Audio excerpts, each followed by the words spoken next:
moram staviti naočale jer ću uskoro čitati.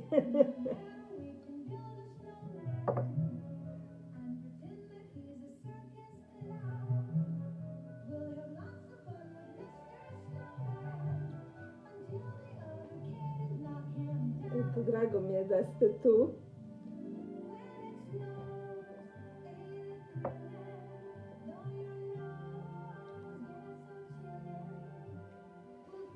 Znači, zamišljeno je da imamo kviz, ne znam da li ste pročitali, zamišljeno je da ja najprije malo ovako uz ovu muziku, ili ćemo stišati muziku, nešto ispričam, pročitam, a onda imam 3 pitanja. I eto, onda ko bude brži, najbrži, u stvari odgovori leže u ovome što ću ja pročitati, tako samo treba pažljivo slušati. I nagrada je tu. A nagrada je kalendar s Markom i Darkom što sam napravila vezano uz ovu šetnju. Eto. Sad bi mogla početi čitati. Može? Da smanjimo muziku. Dakle, slušajte dobro. Nadam se da čujete dobro, jel? Čujete dobro?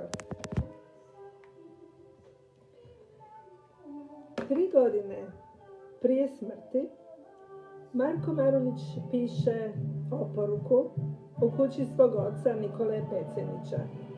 Mi ne znamo koja je to bila kuća, ali iz raznih zapisa možemo zaključiti da se ona nalazila u novijem dijelu grada, izvan zidina palače.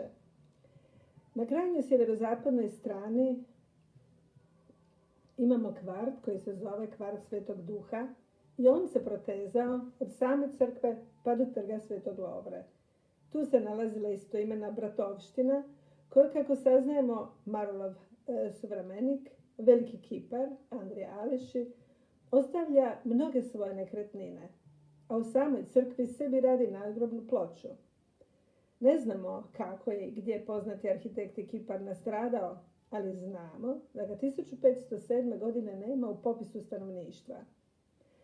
Andrija Aleši stiže u Split, u 15. stoljeću naravno, i počinje raditi na Dominikanskoj crkvi. Nadalje radi na palačama Papalić, Augubio, Alberti, a radi i na popravku zvonika katedrale. U znak zahvalnosti Splićanima što su ga dobro primili nakon što se sklonio pred Osmanlijama, on dobrovoljno kleše kamen za obranu grada. Zanimljiv nam je podatak da je Andrija Aleši ženio Marušu, uglednog građanskog roda Balistrić, sestru Ivana i Don Dujma, koji je bio Marulov kum.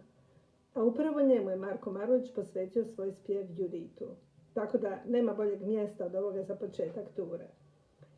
Mi ne znamo koja je to mogla biti kuća gdje on pisao oporuku, ali znamo da se nalazila negdje u tom kvartu tadašnjem Svetog Duha. Što još saznajemo iz oporuke? Saznajemo podatke neke o Splitu, kao na primjer što je spadalo u ženski miraz, budući da on nabraja što dobiva njegova nevjesta Jelena, rođena Cindro, a što ujedno mogao biti baš taj miraz, Markove majke. To su razni ženski predmeti, marame, izvezane zlatom, rukavi od baršuna i od zelenog satena, crvena ili da fioretto rosso i ljubičasta suknja, rukavići ukrašeni biserima, dugmad, nakit. Kako su izgledala muška odijela ne razabiremo iz poruke, ali možemo pretpostaviti da su se muškarci odjevali kao i Venecijanci. Marko se izgleda baš volio oblačiti. Eto, ja ću sada staviti ta 3 pitanja, idem offline i onda možete odgovoriti. Hvala!